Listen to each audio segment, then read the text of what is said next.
At ito na yung update mga sir sa ginagawa natin na dalawang Raider 150. Bale ito yung taga Paranaque. Na-rewiring na natin. Kanina sobrang kalat, napakagulo ng mga wire. Yun mga sir, another day, another wiring na naman. So yan, may dumayo sa atin galing Paranaque. Tapos yung isang Raider Lipa, Batangas. So ayan mga sir, ang gagawin natin dito, i-rewiring natin. Napakaraming kalat, halos hindi na masara yung kanyang headlight. So ayan,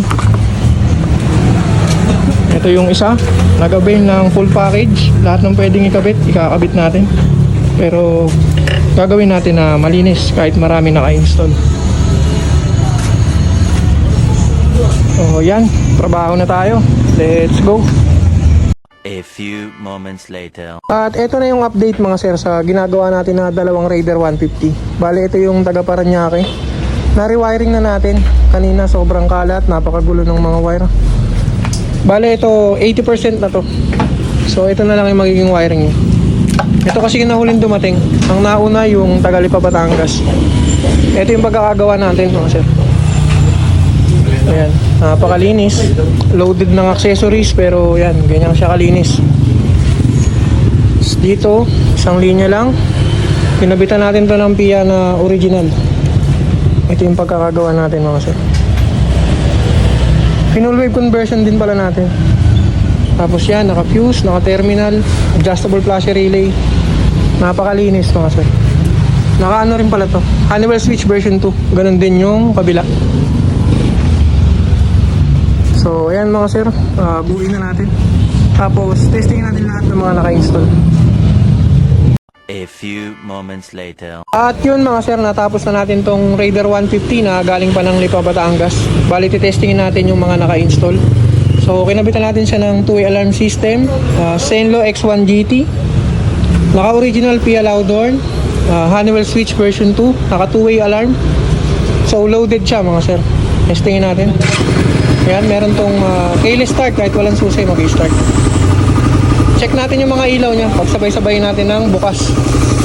Headlight, park light, hazard, MDL. So ayan mga sir, check nyo. Walang kakurap-kurap yung mga ilaw. Ayan, napakalakas. Yung battery nito mga sir, 3 years na. Ayan, stock pa din. So medyo palitin na rin to kasi bawas na yung tubig sa loob gawa ng katandaan. Tapos meron siyang busina, loud, stock horn. Medyo palyado na rin yung stock horn. So ayan mga sir, okay na itong gawa natin na Raider 150.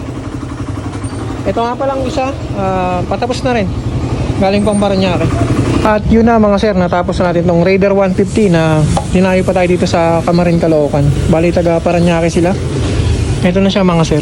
Kanina yung sobrang kalat, napakagulo, halos hindi na maisara yung headlight. So ito na siya ngayon. Sakit na lang yung nakalabas. Tapos ayan, napakalinis, isang linya dito.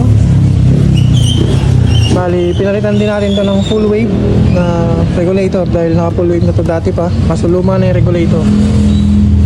So naka fuse, naka terminal. Ayan mga sir, napakalinis. Tapos converted sa Honeywell switch version 2. So yun mga sir, okay na to.